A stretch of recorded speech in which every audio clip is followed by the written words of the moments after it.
J'ai en ma compagnie M. Gérardo Labarca. Merci d'être avec moi. Plaisir. Euh, Écoutez, Gérardo, par où commencer? La majorité de vous le connaissez. C'est un des artistes qui est le plus en vue de sa génération. Gérardo, en fait, son parcours ressemble un petit peu à un film.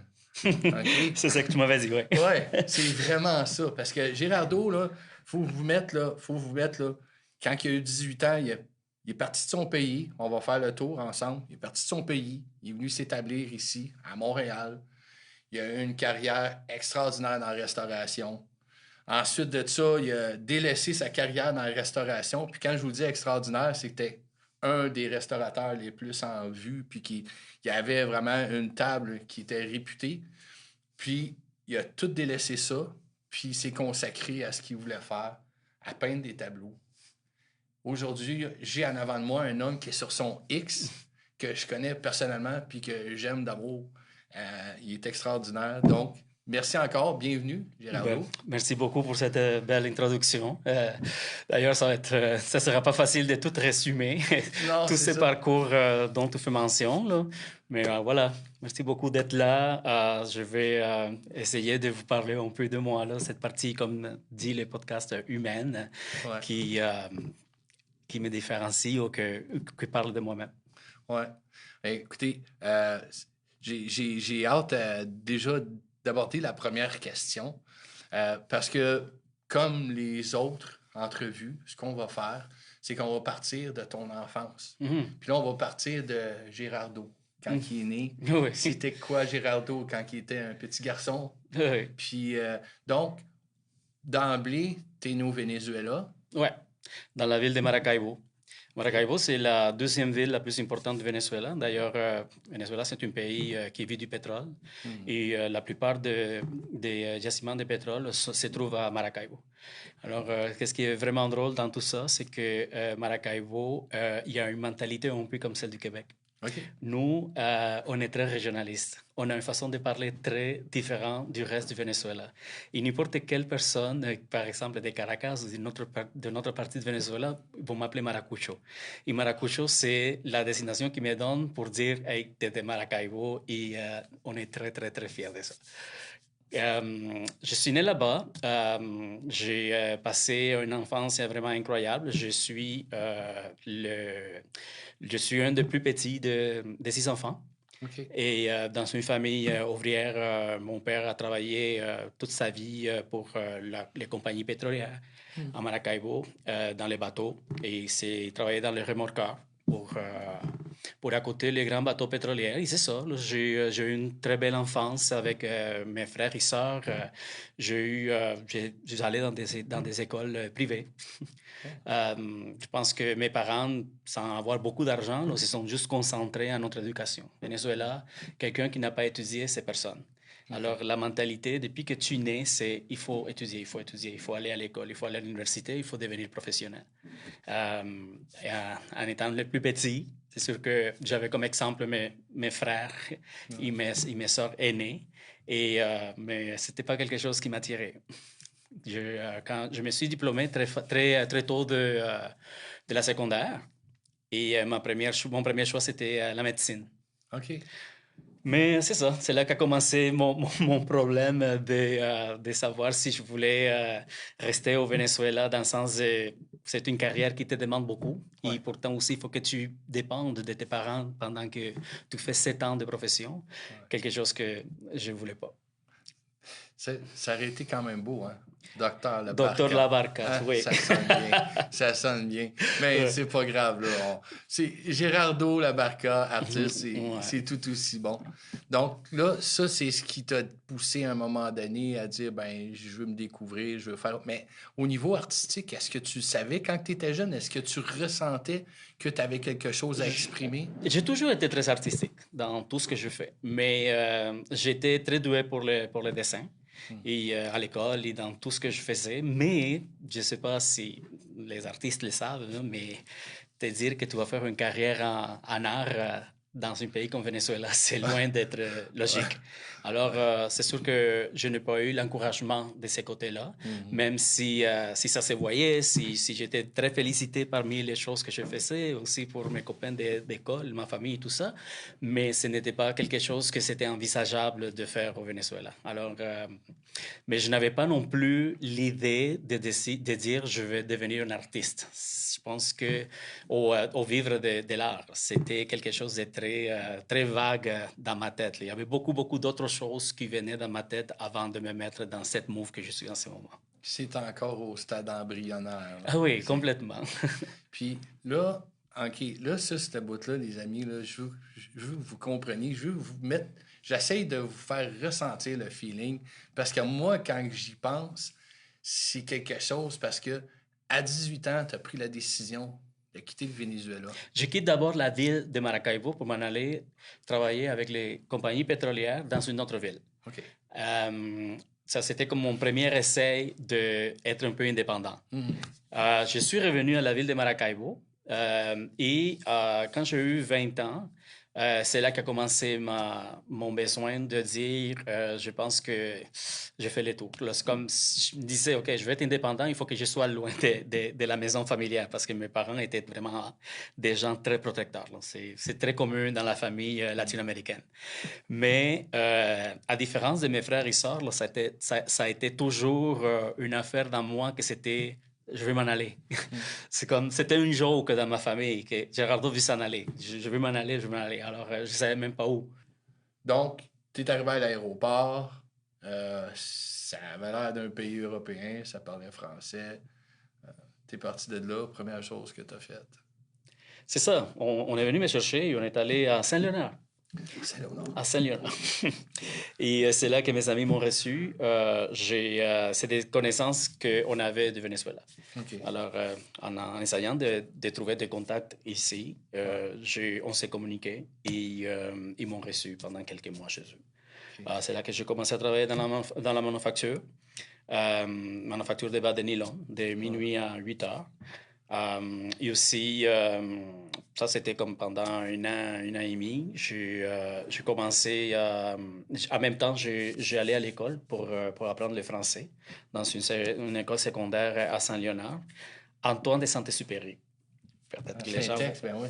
Hein? Ouais, Saint-Ex. Oui, c'est ça. Ouais. Antoine de Saint-Exupéry, c'était l'école. J'allais de 6h à 9h. Et après ça, je m'en allais à la maison, prenais mon lunch, je m'en allais à la manufacture. Ça durait pendant un an et demi, comme je vous dis. Et bon, je quittais pour d'autres choses et j'ai commencé à travailler comme plongeur dans un restaurant dans l'île des Sœurs. Et à un moment donné, on m'a mis à faire les salades, mais moi, je reste jamais comme dans une seule place. Je vais finir à être là-dedans tout le temps. Non, j'ai continué. Mais c'était pas ça que je voulais. C'est comme, j'ai senti tout de suite, c'était pas le stress dans la cuisine que je voulais peut-être faire quelque chose ici. Alors, un ami qui travaillait dans la salle, qui était barman, m'a dit de manquer un bass boy. On m'a dit, écoute, viens-t'en, aujourd'hui, travaille comme bass boy. Et quand j'étais dans la salle, que j'ai senti ça, j'ai dit, c'est là que je veux vraiment commencer. Tu as senti, tu es arrivé, tu as senti l'aspect humain, les humains sont là. Oui. Aujourd'hui même, je pense à ces moments-là, quand j'étais dans la salle, j'ai dit, wow, quand je pense à tout ce que j'ai fait dans la restauration. C'est vraiment incroyable. Et une chose après l'autre, je commençais à échelonner dans le même restaurant jusqu'à que j'étais serveur. Le restaurant a fermé malheureusement. Et après ça, je suis allé dans un autre restaurant. Et dans un autre restaurant, comme ça, je suis allé à travailler à un bon restaurant, ça s'appelait Casa Tapas. Là, ce restaurant-là, il a commencé à avoir un peu le côté gastronomique un peu. Et la vibe, puis c'est un restaurant assez jet set. C'est comme tous les artistes de Québec, de télévision, de la radio, allaient tout le temps là. Okay. Et j'ai commencé à m'imprégner un peu de la culture. J'ai toujours été attiré à ce qui était la culture québécoise. J'aimais beaucoup ce qui s'est passé ici. Tout de suite après, parce qu'il y a des gens qui m'ont vu travailler, qui m'ont vu avec les talents peut-être que j'avais. J'étais quelqu'un de très accueillant, de très expressif dans mon service, dans ma façon de faire les choses. Ils m'ont proposé d'ouvrir un restaurant. Moi et une associée à moi, on a toujours travaillé ensemble. Et, euh, et voilà, c'était le premier restaurant, c'était le restaurant Pincho.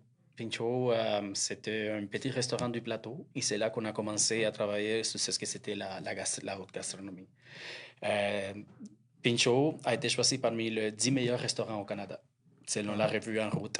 Wow. Dans le temps, c'était... Oh, je pense qu'encore, elle choisit les meilleurs restaurants dans tout le Canada. Et cette année-là, ça a été, je pense que les 5e ou 6e. Chose dire que je ne me marie avec rien. Ce n'était pas parce que j'étais dans ce restaurant-là que j'allais mourir là-dedans. D'ailleurs, Pincho est encore ouvert. Ah ouais? Oui. Vous l'avez vendu?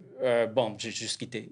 OK. Les gens pensent que être propriétaire ou être, c'est comme t'as des parts, t'as des milliers de dollars. Non, ce sont des petits titres.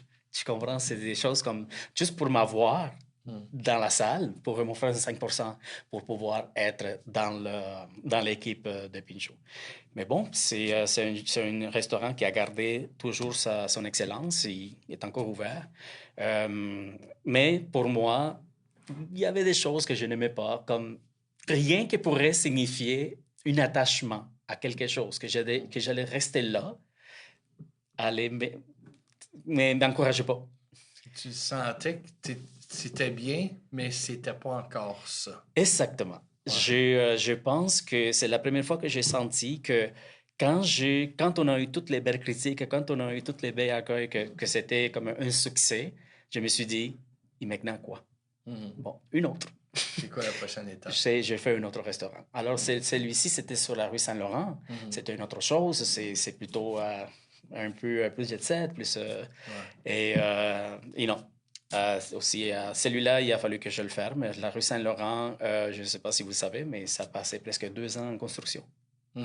Et j'ai vécu en plein fouet cette situation-là, qui était très, très, très, très difficile. Je pense que c'est un des moments vraiment les plus difficiles, parce que quand tu veux faire quelque chose et que tu arrives à ton restaurant et que tu as un pot en bois, il y a une affaire en train de faire un trou énorme entre coin de Avenue du Pin et Saint-Laurent, là, c'est très décourageant. Et ça durait longtemps, jusqu'à que je n'ai pu continuer.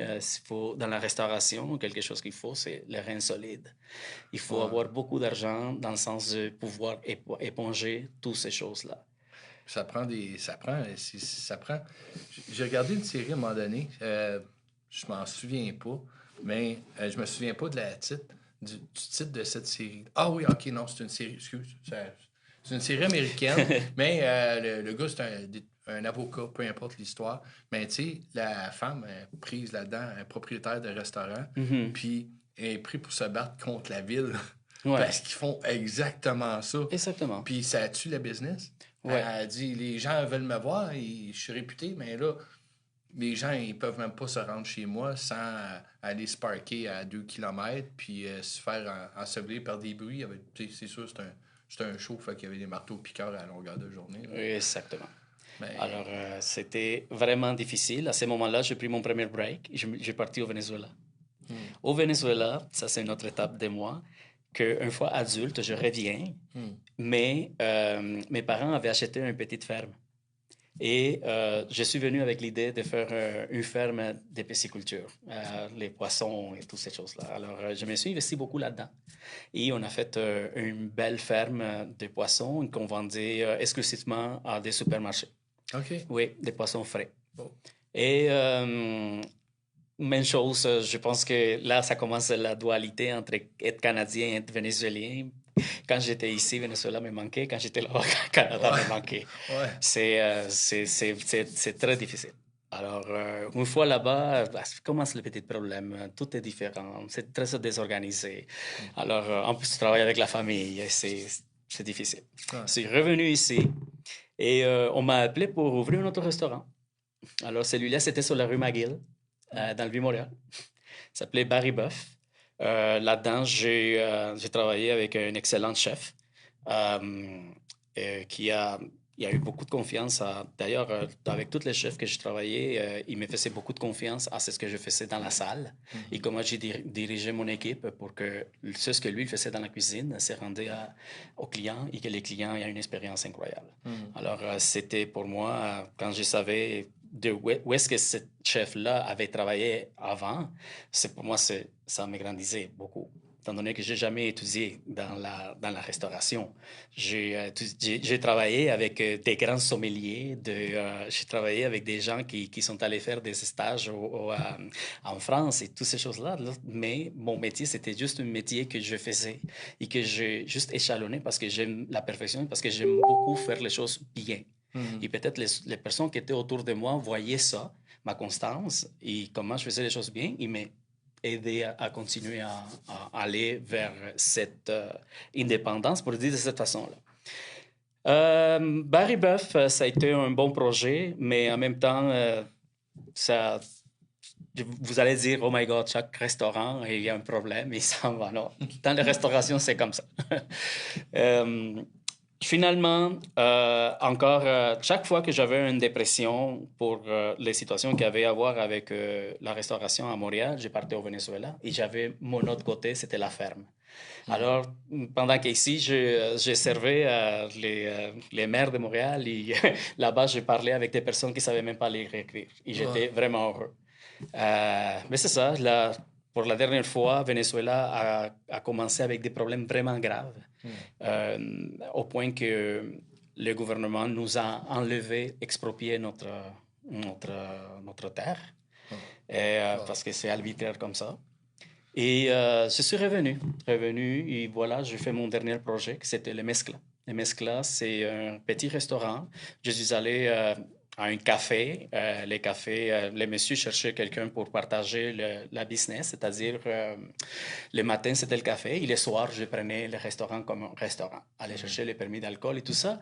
Mais bon, je lui ai plutôt dit, c'est pas comme ça que je fonctionne. Moi, soit que je fais tout l'ensemble, ou soit que je fais rien. Et là, quand il est allé voir mon CV, ben, je n'ai jamais donné un CV, mais quand il est allé voir qu'est-ce qui était écrit sur moi dans le web et tout ça, il était vraiment content. Je lui ai présenté le projet du restaurant, et voilà, encore un autre restaurant qui a été parmi les meilleurs restaurants au Canada. Les Mescla a duré au moins 5 ans, 4 ans, 5 ans. Oui, encore des petites bébelles et toutes ces choses-là. Mais pour moi, c'était déjà, j'ai tout fait dans la restauration. Ouais. Parce que là, tu sais, c'est ça. La restauration, c'est exigeant, c'est très difficile. Dans le sens que, écoute, j'ai monté un restaurant qui dépendait du nom du chef, non? C'est-à-dire que quand on fait un restaurant gastronomique, souvent les gens oublient tout le reste. Ils pensent juste au chef qui est derrière les fourneaux. Et ce chef-là est parti. Il est allé ouvrir un autre restaurant. Sur le même concept de Mescla, il était même associé à moi. Alors, il m'a laissé avec la situation. Vraiment, je n'étais plus motivé de continuer dans la restauration. D'ailleurs, j'avais fait une tableau. À un moment donné, oui, voilà, là, j'ai mis les premiers mots de ce qui nous amène. Là. Et j'avais un grand mur. Dans ces grands murs, j'avais des tableaux que quelqu'un me prêtait d'une galerie. À un moment donné, la personne m'appelle, il me dit, j'ai besoin de ce tableau-là. Alors, le mur était vide, c'était un grand mur. Alors, je dis à mon associée Marie-Hélène, que je salue et que j'aime beaucoup, Marie, je vais faire la prochaine toile. Ah oui, quoi, c'est mis, on m'a cherché la toile, blabla, je peins une affaire péruvienne, tout beau. Alors, il y avait des clients qui demandaient qui avait fait ça. Et le serveur me disait, hey, j'ai encore un autre serveur, une autre personne m'a dit si tu vendais la toile. Et là, j'ai. Ah, OK. Peut-être bien. Ouais, là. C'est chose que je ne m'attendais pas. Je suis plongé dans des dettes, je suis plongé avec des problèmes avec le gouvernement, je suis plongé avec les employés, toutes les affaires qui mènent à un restaurant. Là. Et je ne pensais pas que j'allais peindre. Mais, à un moment donné, quand tout finit et qu'il faut que je ferme le restaurant, je sors de ma petite carte. C'est là que ça a commencé. Ouais, je me dis, je vais commencer à peindre. Et là, je peins une Nina Simone. Alors, tout de suite, une amie à moi m'a appelé. Il m'a dit, mon chum, il aime beaucoup Nina Simone. Est-ce que tu la vends? Voilà, go. Première vente, $500. Mais Nina Simone. Et en même temps, je faisais une autre toile, elle s'appelait Chaplin. D'ailleurs, la toile de Chaplin est faite par-dessus la toile qu'il y avait dans le restaurant. OK. Pour moi, c'était comme un symbole de que mon nouvel moi écrasé, c'est ce qui s'est passé avant dans ma vie. Et bon, j'ai utilisé les réseaux sociaux que j'avais pour la restauration pour vendre maintenant l'étoile. J'ai eu une très belle réception, comme aussi il y a eu des gens qui disaient « Oh boy, il ne sait plus quoi faire, et maintenant il est peintre. » OK, pas grave, tu comprends, c'est vrai. Il y a beaucoup de monde qui m'ont donné le dos et je n'ai plus jamais entendu parler de ces gens-là. Mais pas grave, j'ai continué. Dire que j'ai fait tout ça avant la pandémie, c'est comme l'art, c'est ce que je fais, n'est pas né dans la pandémie. Ça faisait déjà comme... c'était en 2018. La pandémie a commencé, je pense qu'à la fin 19 et 2020. Ouais. Alors, j'avais déjà un nom, j'avais déjà vendu beaucoup d'étoiles. Et dans la pandémie, ça a juste aidé beaucoup. Alors, voilà, c'est un peu le lien de Le Gérardo qui est arrivé à Montréal et qui aujourd'hui vit de son art. Parce que c'est ça, hein. Comme, ben, moi, tu sais, humblement, avant la pandémie, je te connaissais pas. Ben là, dans la pandémie, on te voyait partout. Oui. On te voyait partout. Puis, tu sais, on passait vraiment plus de temps en arrière de nos écrans. Oui. On avait plus de temps aussi. Et plus d'argent aussi. Plus d'argent. Parce qu'on ne pouvait pas voyager, on ne pouvait pas faire ici. Alors, les gens mettaient ça sur la décoration de leur maison. Tu sais, donc, puis, tu sais, c'est un peu ça. Puis, donc, là, toi, ça s'est mis à lever. Parce que là, toi, à un moment donné, le succès est arrivé, là. Puis là, tu sais, je vais pas vendre tout ce qui est arrivé parce que je vais te laisser en parler. Mais quand tu as commencé à les vendre puis que ça s'est mis à bouger un petit peu, qu'est-ce qui est arrivé? Ça a été quoi, mettons, la première chose qui est arrivée puis que ça t'a donné un coup en partant? Moi, quand j'ai commencé à voir que les gens ont commencé à demander tout le monde pour la même toile, j'ai commencé à monter mes prix. Ben oui. OK. C'est l'offre et la demande. Voilà. Alors, j'allais au meilleur porteur. C'est lui la meilleure personne qui m'offrait. Là, j'ai commencé à monter les prix. Ça m'a donné... ça a beaucoup monté. Mais, en même temps, il y a une petite projection internationale qui s'est faite aussi parce que il y a d'autres plateformes, aux revues, aux magasins qui ont commencé à me contacter pour pouvoir parler de mon art. Et là, je te parle des magasins en Japon, en Italie, au Portugal, en Chine, beaucoup. Je pense que je suis déjà comme en 25 magasins. Et dans ce sens-là, ça commence à me donner une petite reconnaissance internationale. Dans ces points-là, je suis allé en 2021, juste pour revenir un peu plus avant, là, dans une exposition Art Basel à Montréal, au Miami. C'est la foire la plus importante dans l'art dans le monde entier. C'est Art Basel. Et là-dedans, j'ai exposé dans une autre, ça s'appelle Red Dot. C'est comme des satellites qui expose en même temps que la semaine Art Basel de Montréal, de Miami. Et j'ai connu Daniel Wynn, dans le sens que j'ai connu l'artiste. Grand pompe, grand artiste, incroyable, très excentrique, tout ça. Et bon, je lui ai envoyé un email. Et je lui ai dit, je suis impressionné par ce que vous faites, vraiment, et je suis content je vous envoie aussi, c'est ce que j'ai fait, j'ai envoyé ma page web. La surprise qu'il m'écrit, il me dit « Wow ». Il me dit « Wow » et j'ai « OK, merci ». Il m'a dit « J'aimerais te représenter ». J'ai une galerie à Rodeo Drive, en Beverly Hills. Yeah. Et je pourrais faire affaire avec toi. D'ailleurs, c'était très, très formel. On faisait des Zooms avec lui pour parler de comment les choses allaient se passer et toutes ces choses. Pour moi, c'était vraiment comme un... Je pense que c'était un pas trop haut à ce que moi, j'étais prête à commencer à faire. Mais je dis oui. Et j'ai commencé à me laisser aller par tout ce qui avait ce monde-là. Finalement, j'ai envoyé mes toiles. Il les a exposées dans sa galerie. D'ailleurs aussi, il a fait deux événements, une dans euh, comment ça s'appelle, une, une casino à Las Vegas, et aussi à Tahoe, comment ça s'appelle, Reno. OK. Et exposé mes toiles là-dedans aussi.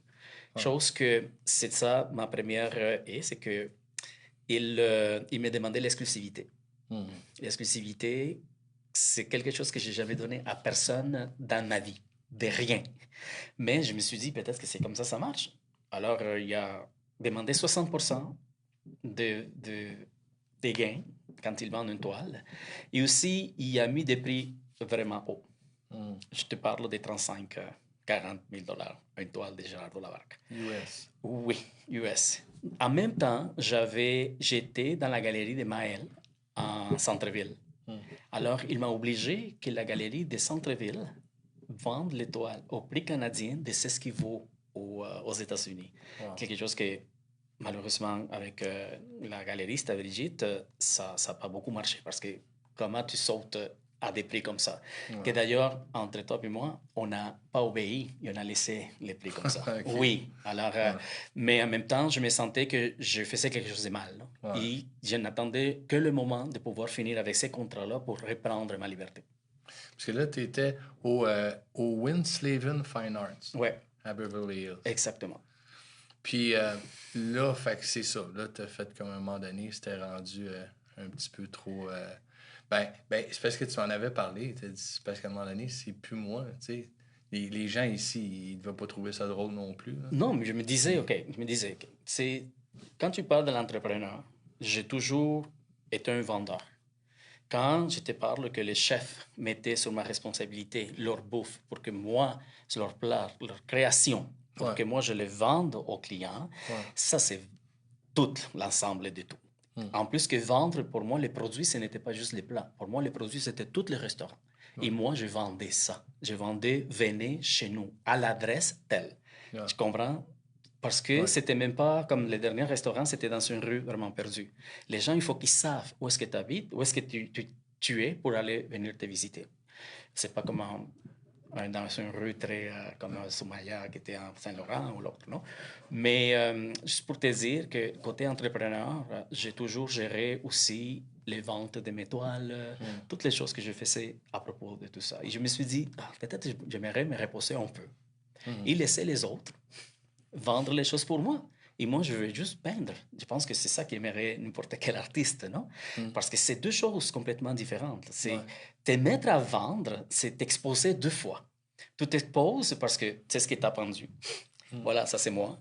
Tu le vois tout de suite, là, oui, Gerardo pense comme ça, c'est le genre de sujet que Gerardo est, la sensibilité, le ci, le ça. Mais en même temps, tu t'exposes à mettre un prix et dire, paye-moi tel montant pour ça que tu as aimé. C'est dur. Tu te donnes une valeur. Oui. C'est comme mettre une valeur au sentiment. Oui. Oui. Puis, tu sais, souvent, les gens, je travaille avec une couple d'artistes. À travers, j'achète québécois, j'achète local. Souvent, vous êtes les pires pour vous vendre. Toi, tu réussis bien, mais souvent, vous êtes les pires pour vous vendre parce que, justement, c'est qu'il y a un attachement, il y a de l'émotion, c'est la peinture.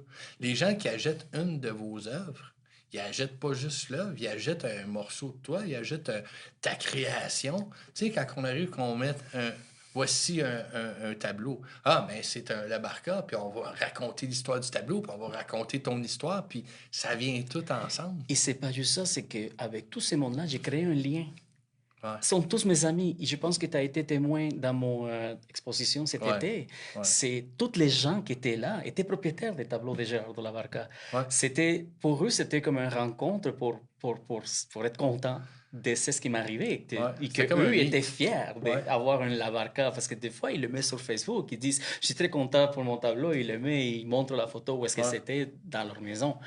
Mais c'est ça, j'ai créé un lien avec cette personne-là. Vendre, c'est très difficile. C'est très difficile quand tu veux être sincère, quand tu veux être toi et dire que ce toi-là vaut pas les 500 dollars que quand j'ai commencé. Mais pour moi, cette toile que j'ai vendue quand ça coûtait 500 dollars a le même travail de ce que j'ai et que je fais aujourd'hui. Elle n'est pas meilleure, ni celle-ci est meilleure que celle-là.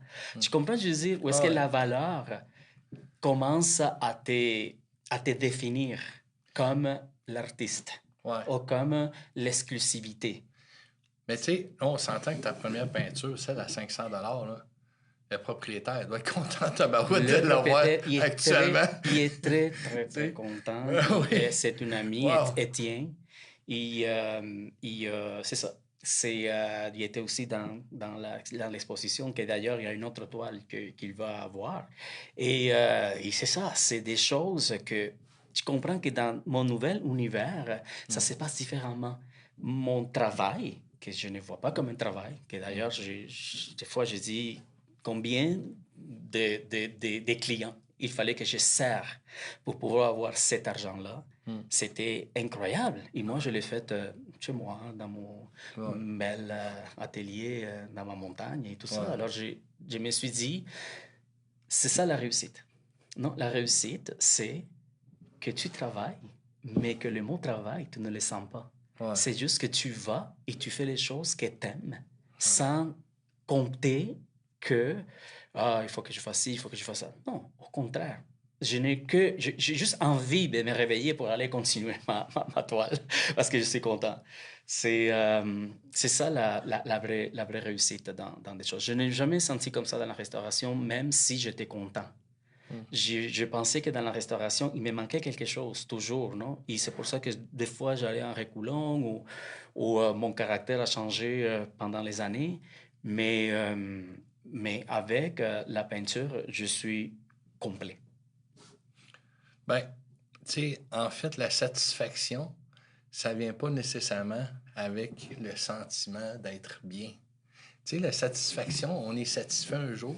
Tu étais dans la restauration, tu as une satisfaction, tu as fait une Complètement. belle journée, c'est correct. Ben, le lendemain, c'est fini. On part. Ouais. Puis, tu sais, c'est un espèce de puits sans fond de Ouais. courir après une satisfaction qui est éphémère, tandis que là, tu es vraiment dans ton élément, dans ton élément, tu es sur ton X, comme qu'on dit. Puis, en plus, tu le fais dans le confort, parce que là, tu es quand même bien installé avec Oui. Marco. C'est très drôle. Pendant que j'étais restaurateur, que je travaillais comme un fou, j'étais en location. J'ai loué un appartement. J'avais rien. Je n'avais que des dettes. J'ai jamais été si stable, financièrement et émotionnellement. Depuis que je fais, je pense que le métier le plus instable qui puisse exister, que c'est l'artiste, être artiste. Être artiste, c'est vraiment quelque chose que on ne sait jamais qu'est-ce qui va se passer. Des fois, j'ai 3, 4, 5 toiles que je vends d'un coup. Des fois, j'ai 6 mois, 7 mois que je ne vends rien.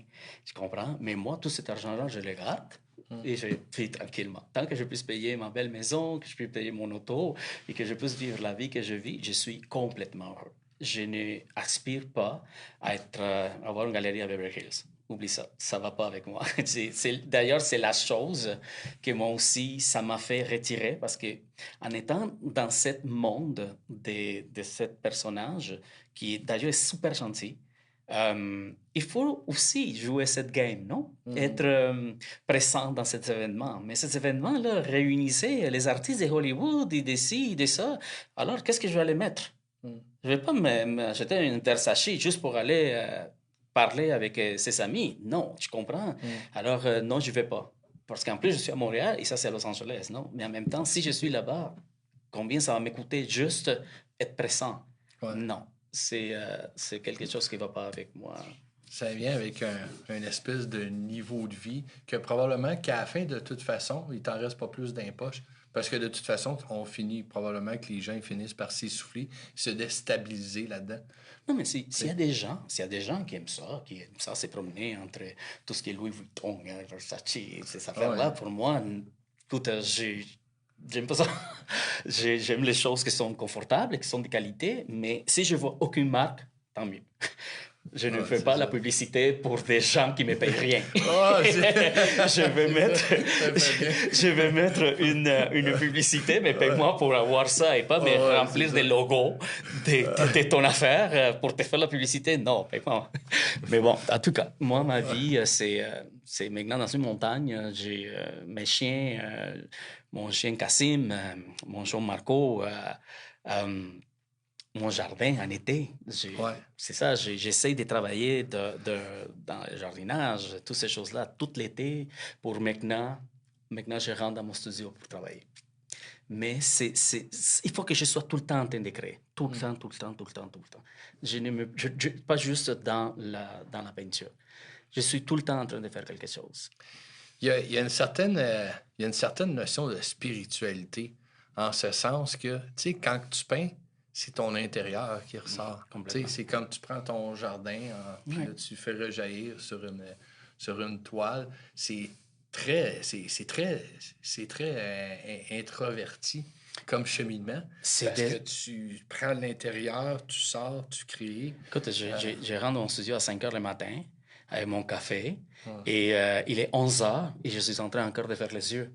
Et écoute, là, je vois comme, OK, là, arrête. Arrête, parce que j'ai mal aux yeux d'essayer de rendre le regard comme je le veux. Et là, je le fais, je me retire. Je me fais, je me retire. Je le fais, je me retire. C'est très... pour moi, c'est comme un défi chaque table, chaque toile. Parce que tes toiles ont quelque chose de particulier, de le voir comme ça. Tu sais, les amis, écoutez, puis en passant, allez vous abonner à Gérardo. Je sais pas c'est quoi la page Facebook que tu aimerais mieux que les gens... C'est Argé. Argé. Ouais. C'est A-R-T-G-E. Ouais. OK. Comme Art Gérardo. Puis vous allez voir, c'est tellement le fun. Puis là, vous allez voir des belles toiles. Mais si vous avez la chance de les voir en personne, c'est une toute autre affaire. La texture qu'il y a dans les toiles, c'est fou. Tu travailles avec la feuille d'art. Tu as tout un processus. Là, c'est, comme je vous dis, en 2 dimensions, c'est beau. Mais quand on voit le truc de... Moi, j'ai eu cette chance-là. C'est vraiment, vraiment impressionnant. Puis en même temps, c'est que Girardeau, il est très généreux, il va partager beaucoup. Tu partages beaucoup de tes moments. Des fois, là, tu sais, comme je suis le matin, là, puis là, je suis heureux, c'est le fun. Parce que non seulement tu fais quelque chose de bien, tu crées du bonheur, mais tu le partages avec les gens. Tu sais, tous les gens qu'on t'aime, on est tous tellement contents de t'avoir allé. Là. Écoute, côté artiste, côté mes collègues artistes, quelque chose que... Si je passais par une étape que en apprentissage, ça m'a coûté l'argent, j'ai fait des erreurs, je le dis. Et écoutez, j'ai passé par là. Je ne veux pas dire, écoute, c'est moi le plus sage et la personne qui connaît le plus dans l'art, alors fais pas ça. Non, non. J'annonce par mon expérience et j'ai dit, j'ai passé par là. Alors, si jamais il y a quelque chose qui se présente, juste fais attention. Beaucoup de choses qui arrivent maintenant dans le web, beaucoup de choses qui arrivent et qui nous contactent pour nous vendre des fantasies, des choses qui n'existent pas et qui viennent jouer avec nos sentiments d'artiste, de ce qu'on aimerait exposer, de l'argent, de n'importe quoi. Et on obéit, on y va et on tombe dans le piège. Alors, si jamais je suis tombé dans ce piège-là, ça me tente, ça me fait heureux de le dire à mes autres collègues artistes que c'est ça qui m'est arrivé. C'est à eux de décider s'ils veulent le faire ou non. Ouais. D'ailleurs, j'ai créé une page Facebook. Oui, c'est ça s'appelle One for All. C'est comme on a tous pour un, là, on s'entraide. Et on est déjà rendu comme en 5000 membres. Et aussi, on a fait aussi une première exposition avec 40 à 46 artistes qui ont exposé chacun de leurs œuvres. On a fait une rencontre, on a partagé. Il y a beaucoup de belles choses qui s'en viennent encore dans ces groupes-là. Moi, en même temps, quand je suis dans mon processus créatif, je suis un peu plus actif. Ouais, Mais ouais. je suis dans mon monde, non? Et je suis moins dans les réseaux sociaux. Mais par exemple, il y a beaucoup de choses de belles qui s'en viennent pour cette page, pour des choses que je veux faire avec eux. Ben écoute, de un, tu sais, les amis, allez vous abonner à cette page-là. Moi, je suis déjà dessus. Puis je trouve ça vraiment le fun parce que, tu sais, là, t'as un succès, puis là, en gang, vous remontez ça. C'est important, ça.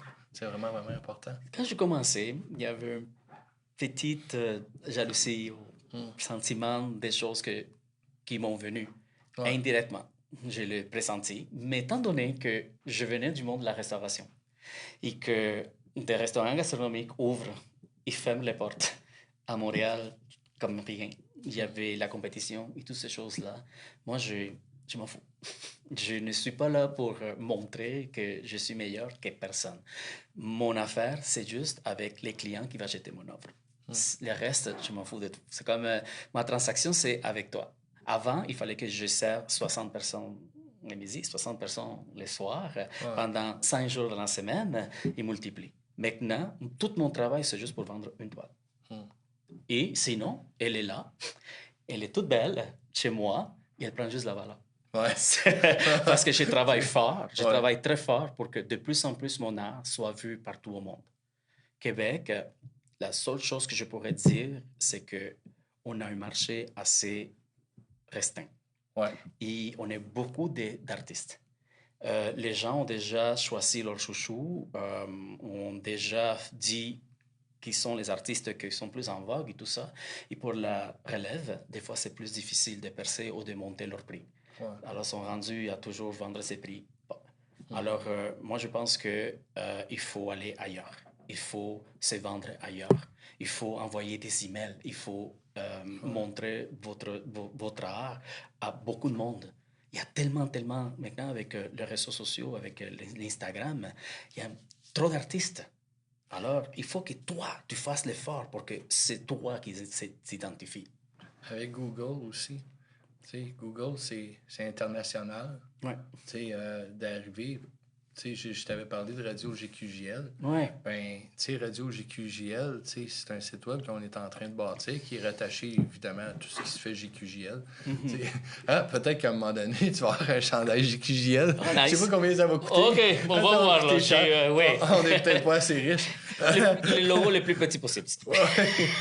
Noir sur noir. Oui, voilà. mais tu sais, c'est ça. Tu sais, une des idées qu'on a développées, c'est que cette page-là puisse servir à pousser beaucoup la musique d'ici, dans la francophonie mondiale, Voilà. puis l'art aussi. Moi, je pense que si tout le monde ensemble, on se met vraiment à travailler, à pousser dans la francophonie au niveau culturel, que ce soit au niveau des artistes à peintre, au niveau de la musique, au niveau des artisans, au niveau de la sculpture. Je pense que c'est un marché qui est naturel pour nous parce que déjà, on a la même langue. Puis, tu sais, le marché francophone, oui, il y a la France, énorme, beaucoup d'argent. Il y a la Belgique, mais il y a l'Afrique aussi. L'Afrique, je ne sais pas si vous y avez été dernièrement, là, méchant party, il y a du monde. Là. Mais tu le vois tout de suite. Dès qu'un artiste d'ici du Québec, il se différencie, mais qu'il touche la France, une fois qu'il touche la France, touche tout ce qui est francophonie en Afrique et partout. Et voilà, il va chercher un marché beaucoup plus grand. Mais des fois, il reste au Québec et toi, tu le vois à la radio, tu le vois dans un film, tu le vois dans... Ils font toutes les choses qui puissent exister côté médias, dans les jeux télévisés, dans toutes les choses, parce que le marché est très, très, très petit. Alors, il faut qu'ils fassent leur argent avec toutes les offres qu'on peut lui faire, mais ici même. Ils se perdent un peu de ce qu'ils font comme en réalité. Si tu es chanteur, oui, mais des fois, tu commences, comme tu dis, là, tu le vois en train de jouer, tu le vois en train de donner un podcast. C'est trop. Tu le vois trop. Des fois, tu allumes la télé là, et c'est partout. Ou la radio, c'est ça. C'est un petit marché. Ouais. Ben, tu sais, avec un peu de travail, je pense qu'on est capable, tout le monde, de faire la différence. Puis, tu sais, le Québec, il faut que ça... J'ai de la misère. Ça fait 2 fois que je m'accroche. TikTok, vous n'avez pas ce problème-là. Ben, tu sais, c'est ça. Il faut vraiment qu'on fasse ressortir la culture du Québec. Tu sais, on parle souvent de préserver notre culture, mais c'est pas juste de la préserver. Il il faut la faire connaître, faut l'exporter. Tu sais, s'il y a juste nous qui connaissons notre culture, c'est le fun, c'est beau, mais tu sais, un repas qui est partagé, c'est un repas qui goûte meilleur. Eh oui. Tu sais. Eh oui. C'est l'expérience en plus. Puis, là, j'aurais une question pour toi. Ben, si tu veux, avant de passer à la prochaine question, on va regarder les commentaires ensemble. Oui. Parce qu'il y a eu beaucoup de gens qui ont commenté. Non. Puis je vous remercie d'avoir repris le deuxième live. Merci. Je remercie Alex aussi, Infrason, qui m'avait suggéré d'utiliser une clé de streaming toujours la même. Fait qu'il dit, s'il arrive quelque chose, justement, des fois un bug Facebook, on repart, on est capable de rejoindre à peu près notre monde. Fait que il y a une personne ici très spéciale pour toi. Son prénom, c'est Lisbeth Labarca. Ah, ma soeur! Ouais. C'est c'est vraiment c'est ma moitié à moi. Là. Ouais. Fait que salutations. Puis elle dit merci beaucoup pour l'entretien. On a Mona Karazivan. Wow. Karazivan. Oui. Qui a dit tu es tellement bon, je suis fière de toi et heureuse de t'avoir donné ces feuilles d'or. Ah, on en Exactement. parlait. Ouais. OK. Ouais. Ah, ben, tu sais. En fait, Mona, c'est la première personne. Elle voulait que sur sa toile, il y ait de la feuille d'or. Mais je n'avais jamais travaillé avec la feuille d'or. Alors, je suis venu et elle voulait une toile de moi. Alors, je suis allé et j'ai fait quelque chose avec la feuille d'or. Et regardez, ça a ouvert une porte à beaucoup d'autres tableaux que j'ai faits. Ah oui, ça a Ouais. vraiment créé un précédent parce que, tu sais, je dirais pas que c'est que ça, ta touche, mais ça fait partie un petit peu, on le voit, on en retrouve dans à peu près, dans beaucoup des tableaux. Là. Je pense que ça va passer. Je suis en train de faire quelque chose de différent en ce moment. Ouais.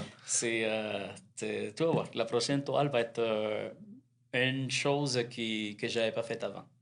Ah ben j'ai hâte de Oui. voir. Après, ben ok, ben je veux juste remercier James Dean, qui est un ami commun, Oui. qui a pris le soin de mettre ta page de ArtG. Merci beaucoup. Donc merci James, très chic de ta part. Puis on va aller sur la première partie, puisqu'on a une première partie. Nous, c'est comme les gros shows à cette heure. On est rendu big. Fait que là, on a encore une couple de commentaires qu'on va prendre le temps de lire pour tout le monde. Donc encore, merci tout le monde. Merci pour les partages. Merci pour les commentaires. Partagez jusqu'à demain matin si vous voulez. Ça va juste aider le vidéo à se faire connaître. Puis si vous aimez ça, des podcasts comme ça, ben on va en faire d'autres. Puis, ben c'est sûr, de toute façon, on va en faire d'autres, mais peut-être aussi qu'on va avoir la chance de revoir Gérardo. TikTok, la même chose, partagez. Puis merci. Écoute, ils sont pas tannants à TikTok. Hein? Ah, nice. Ils sont là, ils nous regardent. Oui, puis... on va voir. Ouais. On va voir. Peut-être que tantôt, je vais aller lire les commentaires. Il faut que je me mette un peu plus à TikTok. Écoute, c'est comme diraient les anglophones, it's a work in progress. Mais c'est beaucoup de temps aussi. Hein? Travailler avec les réseaux sociaux. Là. Mais c'est énorme, c'est ce qu'on reçoit. Dans le sens, c'est gratuit.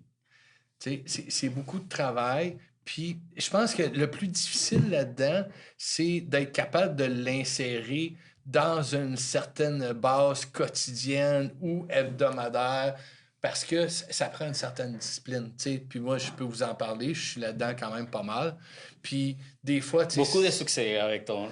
Ça va bien. Ta constance, là. Ouais. Ben tu sais, sauf que, encore là, le succès, c'est relatif parce que tant que les gens du Québec continuent d'utiliser j'achète québécois, j'achète local, tant qu'ils continuent à s'intéresser aux artistes, aux artisans, à ce qui se fait au Québec, aux entreprises, on a notre raison d'être.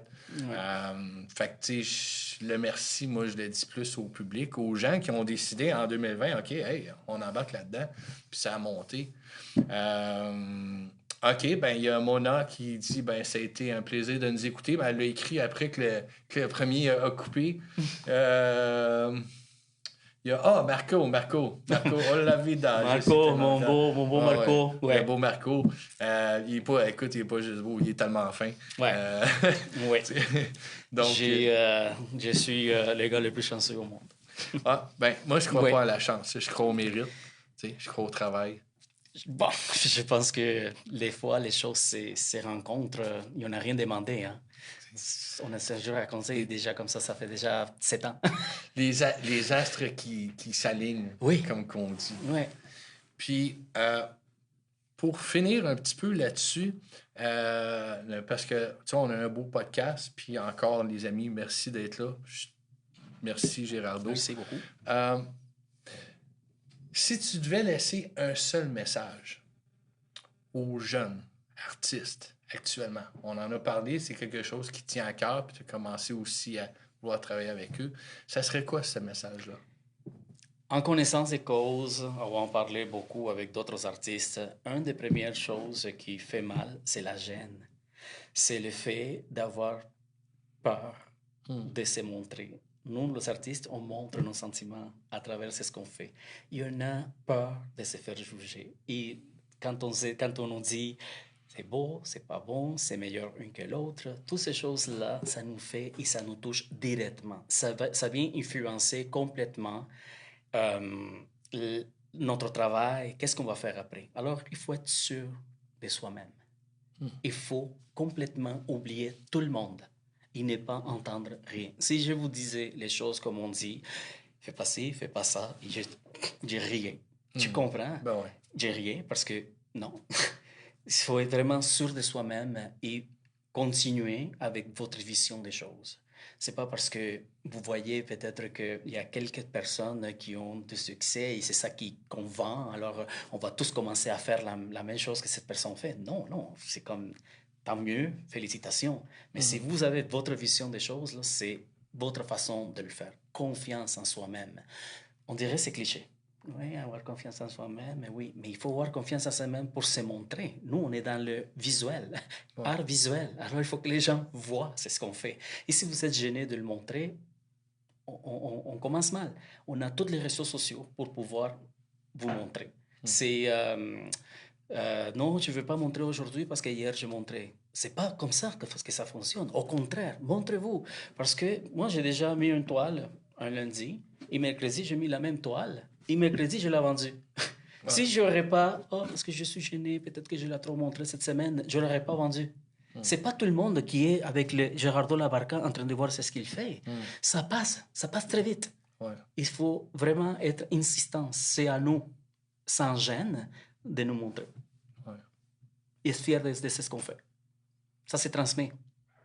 Les gens le voient dans ce qu'on montre. C'est des paroles très sages.